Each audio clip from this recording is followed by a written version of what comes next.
All right, so let's start off with a story. A family goes on an epic road trip. They leave the coast. They cross prairies. They drive up into limestone hills. They find themselves finally in snow-covered mountains. They see farm and pasture land along the way. They see forests. They see desert. They visit natural wonders and historic sites. They see all manner of creatures, great and small. And if you ask the adults, they'll tell you that's what they did. But if you ask the kids, well, we stopped at Buc-ee's. They remember the movies they watched in the car. Yes. They remember swimming in the hotel pool. And most importantly, they remember who got car sick. Yes. And the teens will roll their eyes at the inconvenience of all of it and irritation with their parents for wanting to go places that had terrible cell phone service. So, yes. Now, depending on who you ask, the book of Numbers in the Old Testament is kind of like that. Yeah, this is exciting stuff, material here. You're way ahead of me. Okay, in fact, what people have called this book over the centuries reveals what people see in it. Let's read the first couple of verses. The Lord spoke to Moses in the tent of meeting in the wilderness of Sinai on the first day of the second month of the second year after the Israelites came out of Egypt. He said, take a census of the whole Israelite community by their clans and by their families, listing every man by name, one by one. And in 2 verses, we're already wondering, are we there yet? And we're looking for the next billboard to tell us how far Buc-ee's is. Okay.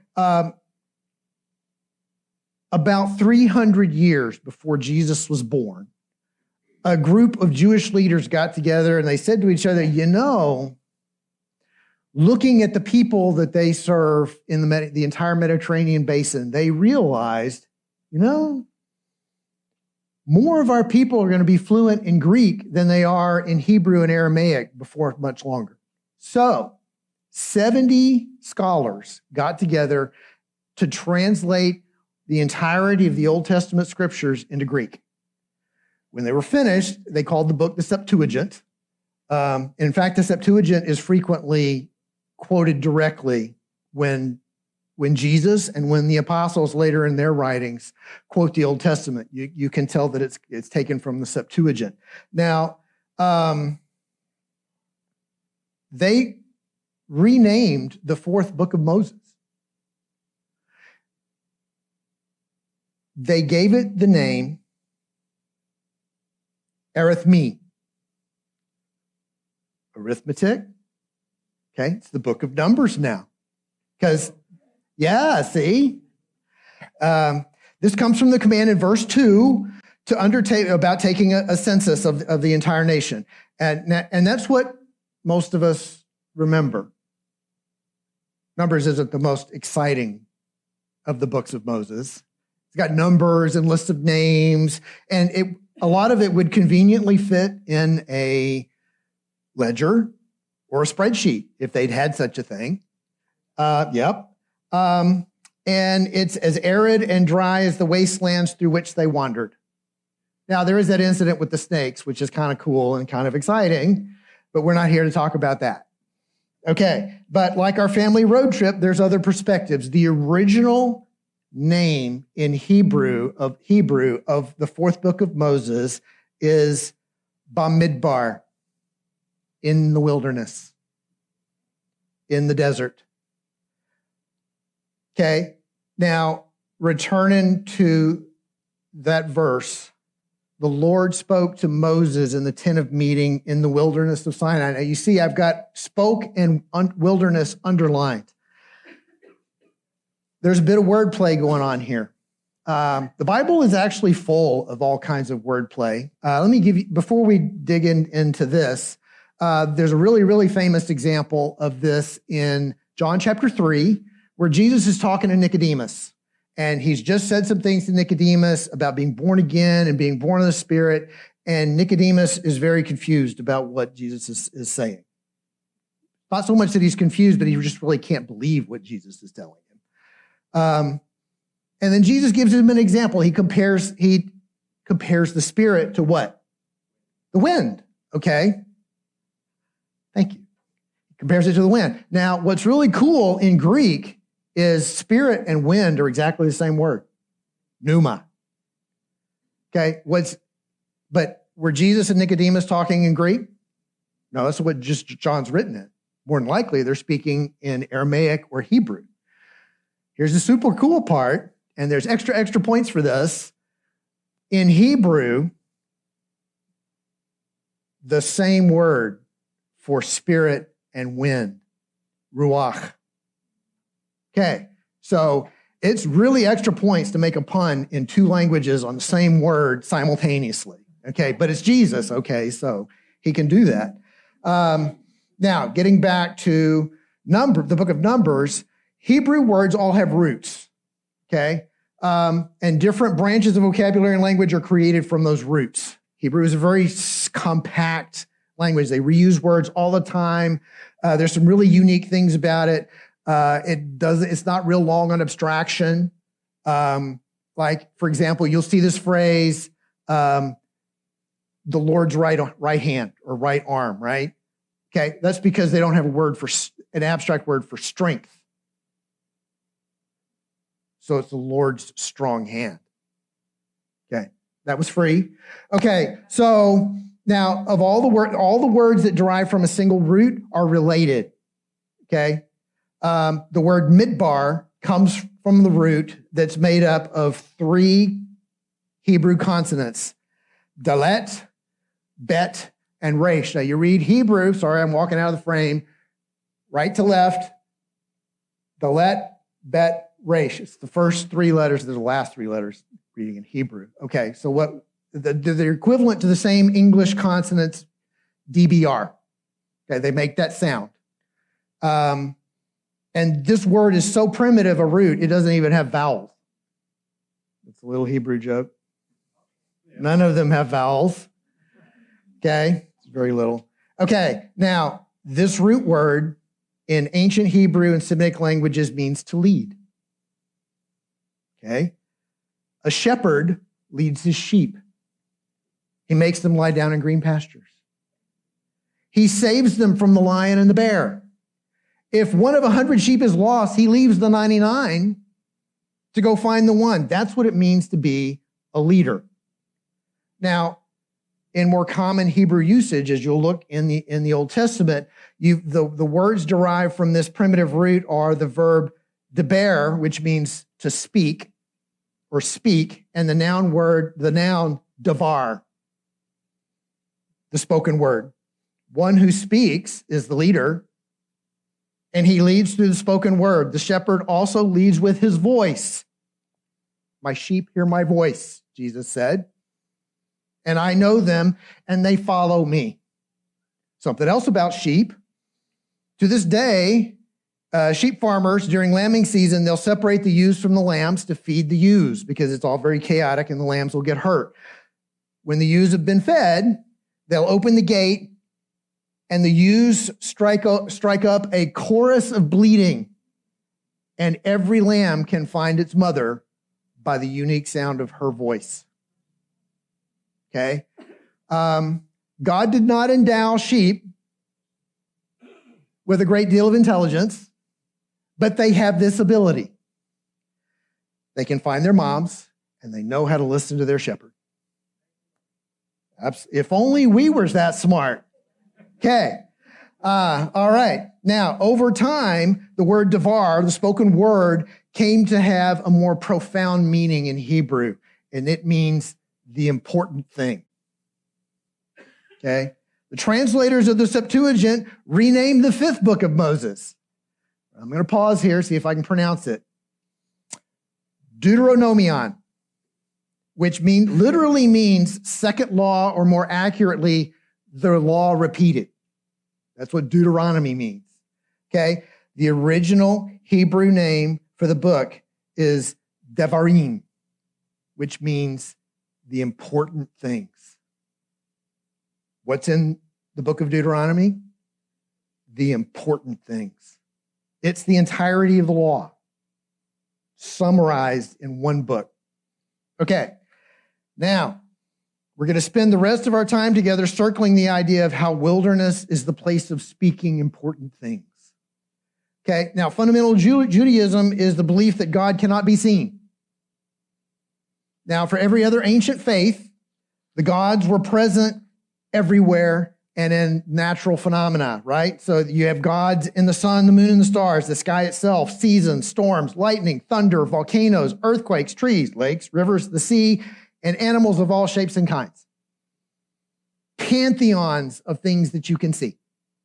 Okay, they were visible. They were part of things that could be seen and touched, but to Israel, God revealed himself to be beyond nature. Let's look at the words of David in Psalm 8.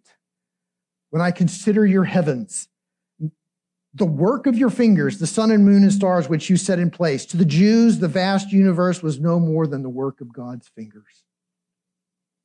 Everything we see isn't God, but merely the work of God.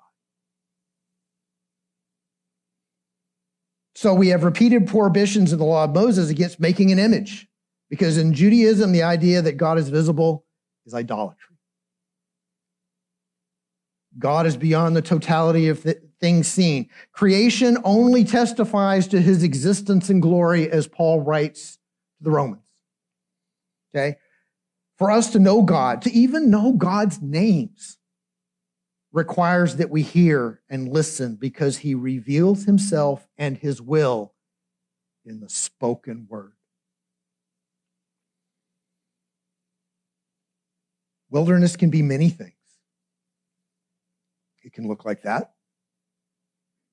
or that. Wilderness can be circumstances. It can be an internal landscape of the mind and the heart and the spirit. And it can be all of the above. We can find ourselves in places not knowing how we got there and still be in the dark. Wilderness isn't necessarily even a bad place. It could be a place of great peace and clarity. But frequently, it's not either of those things. Lots of roads lead to the wilderness. Some we take on purpose. Some we wind up on accidentally. Some we're forced to travel. We don't want to be there. Here we are. It's like a detour at 59 and 610. How did I wind up here? Okay. The ancient rabbis would tell you that only in the wilderness, in the absence of all else that captivates our attention, can the sound of words, otherwise drowned out by noise, be heard. Would God take up cell phones? You bet he would. Okay. Now, in Hebrew thought, there is something about being in the wilderness that makes us a little more likely to discern the important things. I say a little more. Just a little more. There's a saying that there are none so blind as those who will not see. It's not a stretch to extend that to there are none so deaf as those who will not listen. Isaiah has these words spoken by God. You will be ever hearing, but never understanding. You will be ever seeing, but never perceiving, for this people's heart has become calloused. They hardly hear with their ears, and they have closed their eyes. Otherwise, they might see with their eyes and hear with their ears and understand with their hearts and turn, and I would heal them. And these are the words he spoke about his people who learned nothing from their sojourn with him in the wilderness. Jesus quotes these words to the teachers of the law and the Pharisees and to his disciples, explaining, why do I teach in parables? That's why. Jesus wasn't the only rabbi who taught in parables. We have lots of examples of other rabbinic parables, but Jesus is among the very best.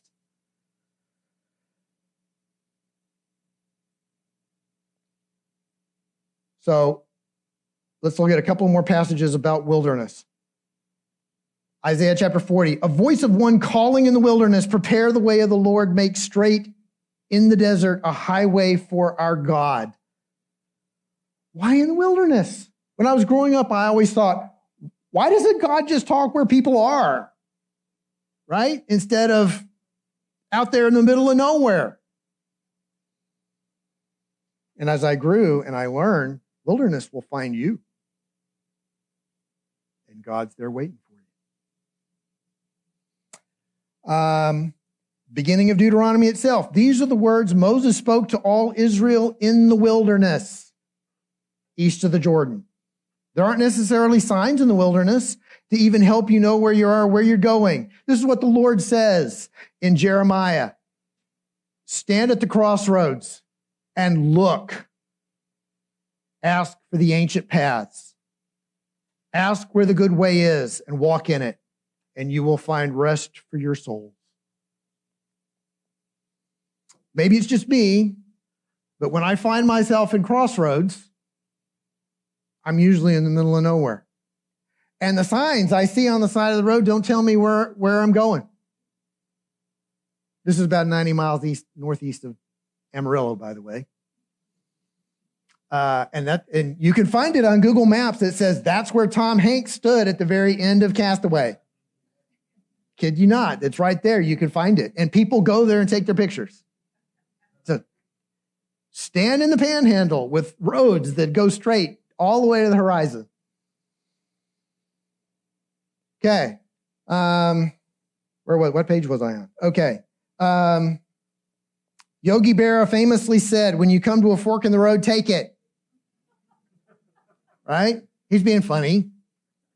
The Lord says, when you come to a fork in the road, stop and look and ask. And you're going to wait and listen for an answer. You may be standing at that intersection for a long time. How long did Joseph stand at the intersection in Egypt to hear an answer? Over 20 years. Long time. A long time. And sometimes the answers aren't always the one we're looking for, or even what we want. Okay? Now for the rest of our time together, yes, I'm looking at the clock, let's look at a few wilderness encounters. Okay? Our first encounter, okay, so I'm going to try and do this right. For our first encounter, consider a man who thinks he has all the answers and is about to arrive where he thinks he's going, only to discover that what he thinks he knows is wrong. And he really has no idea where he's about to wind up. And in the middle of the day, he's about to turn a corner and find himself in a place that we call the Twilight Zone. Saul of Tarsus knew the entire Old Testament by memory, word for word. That was how you became the Talmudim of a rabbi. He was the star graduate student of a famous rabbi named Gamaliel, who was the grandson of Hillel, by the way, also a very famous rabbi. On top of that, he'd been raised to be a strict Pharisee. Now, to say that they were obsessive about knowing and keeping the law would be what? An understatement? Okay? The Pharisees also devoted themselves to prayer 3 times a day. Once at 9, once at noon, once at 3. And that was the minimum. Okay? Put a pin in one of those times. Okay? So Saul had what you might call credentials. He's with a group of guys on the road not far outside of Damascus in possession of arrest warrants for the people he might find in Damascus who are followers of Jesus, to take them back to Jerusalem for trial and potential execution. This man is committed. Okay? Acts 9, this story is told 3 times in the book of Acts, 9, 22, and 26. In chapter 9, it's midday. Paul, being a good Pharisee, has stopped to do what? To pray. And he's looking up to heaven in the middle of the noontime sun, and a light brighter than the noontime sun shines on him. And he hears a voice, Saul, Saul, why are you persecuting me, man? Saul, I just noticed this when I was preparing this. Saul, who knows the Bible backwards and forwards, word for word, is surrounded by a blinding light from heaven at midday, hearing a voice calling his name, and he doesn't know who's talking to him. What are the words out of his mouth? Who are you? What? Okay. So when the speaker from the blinding light says, I'm Jesus, the one whose name Saul opposed, he starts to get a clue that maybe all the answers on his Scantron apply to the wrong questions. Okay?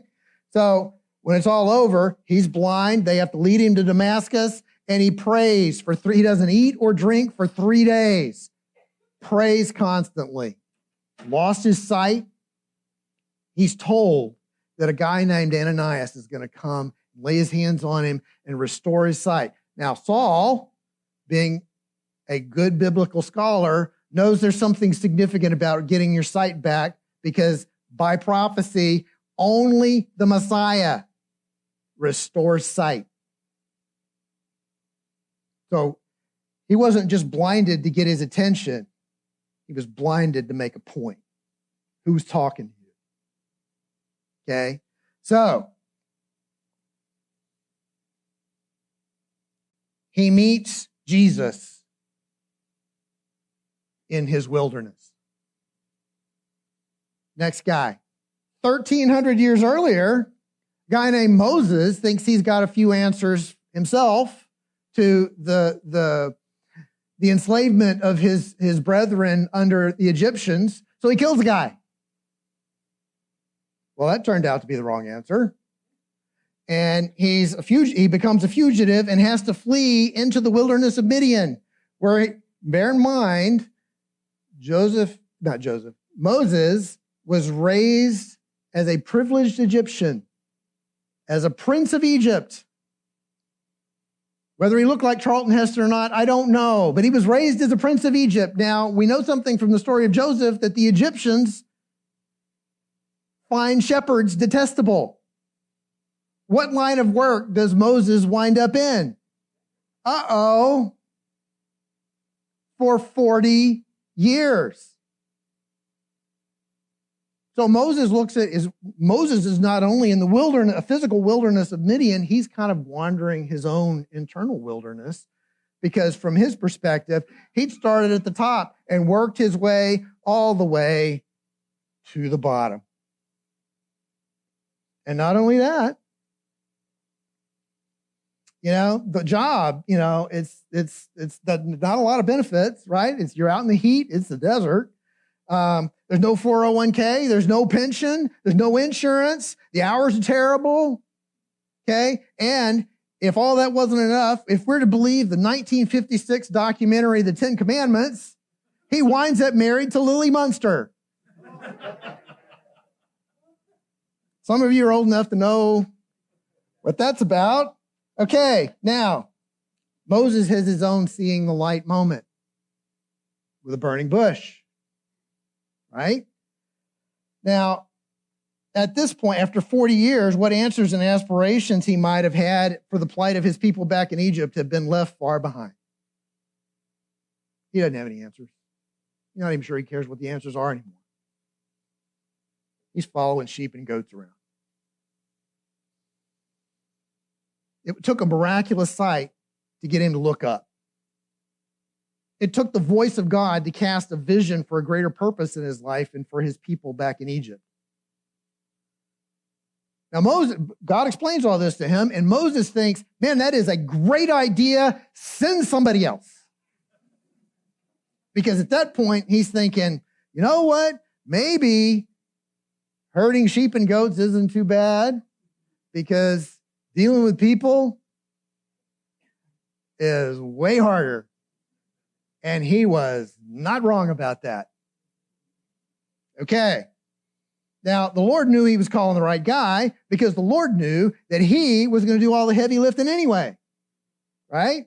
Now, to his own glory, the Lord was patient for 2 entire chapters of excuse making. Right? Moses is looking for every exit to get out of this. And since we know the rest of the story, I'd be trying to get out of that too. Okay. Now, so 2 chapters until finally the Lord throws a flag on the conversation, said, we're done. You're going. Okay. Now, that wasn't so very different from God's conversation with Ananias trying to convince him to go visit Saul of Tarsus. We're going to go do this. Okay. Now, for the next 40 years, Moses wanders a literal and figurative desert with people who hated him.